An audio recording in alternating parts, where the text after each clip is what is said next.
O que você sente quando você tem um diagnóstico desse? Eu falo que é que nem filme mesmo. É que nem filme. Na primeira vez, então, foi assim... Era um filme. Porque eu lembro que a gente entrou na sala... Ali, um minutinhos antes, eu comecei a ficar com aquele frio na barriga, que ali foi... Será que alguma coisa grave tá acontecendo? E aí, eu meio que vi toda aquela cena saindo de mim. Então, ali eu fiquei bem assustada. E você vê, minha mãe tava tremendo, né? Deu uns tremeliques nela, ela tava com muito calafrio. Tava o Caio, que era meu namorado na época. Então, assim, o diagnóstico vai ficar gravado para sempre. E o namoro na época? Então, agora me deu até curiosidade, né, sobre o namoro na época. Porque é importante falar, né? Porque, assim, lidar com câncer, geralmente, é um teste de sobrevivência para tudo, né? Inclusive para as relações. A gente perde amigos, outros chegam que a gente não esperava. E aí, quando você tá num namoro, a minha primeira reação, que foi o que eu fiz, foi terminar. Eu vou falar assim... Você terminou. Aliás, agora 2 coisas que me vieram. Uma que eu falei assim, vou sair do meu emprego. Não vou dar esse trabalho pro meu trabalho, porque eu não tinha ideia de INSS, que eu ia ficar segurada.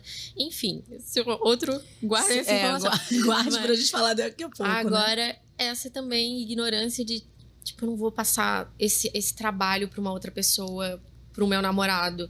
E aí eu lembro que eu chamei ele pra conversar, assim, quase saindo da sala, no dia seguinte, ou no mesmo dia, eu falei, mas eu com certeza absoluta do que eu queria. Eu falei, eu te amo tanto que eu não quero que você passe por isso, que você passe, porque eu sei que vem muita tristeza por aí, eu sei que você não merece isso. E o Caio é uma das pessoas mais admiráveis, assim, em todos os sentidos de ética, a pessoa mais ética que eu conheço na vida, assim. Ele é incapaz de atravessar um sinal se não tiver nenhum carro e tiver vermelho, ele não vai atravessar. Então, ele é muito... O caráter dele, assim, é maravilhoso. Eu falava assim, pô, ele tem a oportunidade de depois fazer uma vida, eu não vou tirar isso dele. E ele não deixou. E aí veio uma parte de falar assim, não, você não pode também decidir por mim e assim, eu quero passar por isso com você. Então você não pode decidir algo que eu quero fazer parte. E aí eu tive uma amostra de que tem sim pessoas que querem passar por uma dificuldade com o outro, né? Porque quando você vence é muito mais legal, é muito mais assim, nossa, vencemos juntos, sabe? Passamos isso faz a diferença, né? O processo fica... um pouco mais leve, né? Fica, porque aí a gente entra também no assunto de rede de apoio, né? Essa rede de apoio deixa tudo mais leve. Eu acho que é essencial, assim. Eu lembro, numa das consultas até com a minha mãe, o médico me perguntou assim, falou assim, para você, quem sofre mais, o paciente ou quem está acompanhando? Eu falei, o paciente, claro que é o paciente. Ele falou, a rede de apoio... Vocês, filhos, vocês não estão doentes, mas vocês estão vivendo essa doença junto e tal. Eu falei, caramba.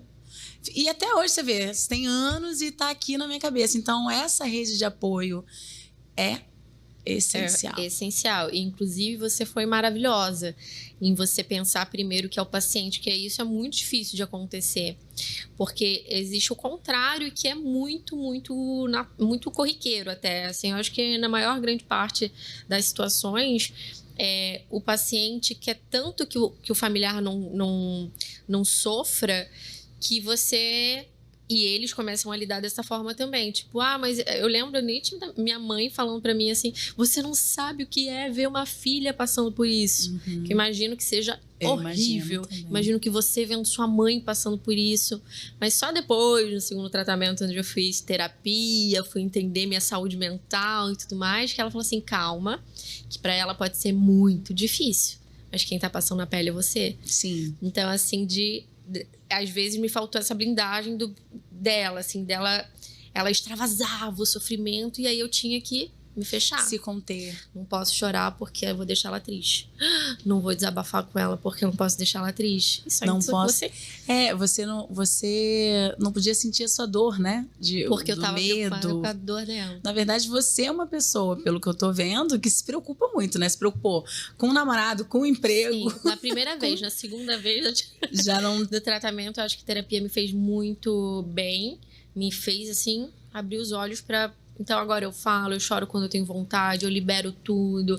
Então agora eu entendo, vamos passar junto. Eu acho que a segunda vez do câncer, pra mim, não, Deus me livre que eu precisasse passar por isso de novo, mas eu consegui dali extrair, de repente, o que faltava pra minha estrutura emocional, sabe? Ali eu me fortaleci muito. E esse processo terapêutico veio só a partir... Você nunca tinha feito nada antes. Nada. E você sentiu uma diferença que, independente também de ter um motivo, você foi se conhecer, né? Conhecer Sim. tanto o seu corpo, quanto a sua mente, seu interior e saber lidar com questões super difíceis que todos nós temos, né? Então... E você foi fazer a terapia por causa da recidiva? Na recidiva, na verdade, a terapia aconteceu, que acontece muito com as pessoas também. Da primeira vez eu me tratei pelo SUS, então eu não tinha acesso. Sim. Eu também não corri atrás, eu não sabia. E eu entendia o que muitas pessoas entendem hoje, que assim, já passou, tá tudo bem. Sendo que o pós-câncer é muito difícil. E por mais que você ache que tá tudo bem, às vezes tem alguns conflitos, não tô nem falando do câncer, às vezes são outros conflitos que você precisa... A cabeça, a nossa mente é saúde também, né? Não é Com certeza. só o corpo. E a gente não tem muito essa noção. E aí, da segunda vez, eu já tinha um plano de saúde e dentro dessa clínica onde me tratei, tinha uma rede multidisciplinar que me cuidava. Então, assim, você tem acesso a químio, só que aí vem junto uma fisioterapeuta, um psicólogo e tudo mais.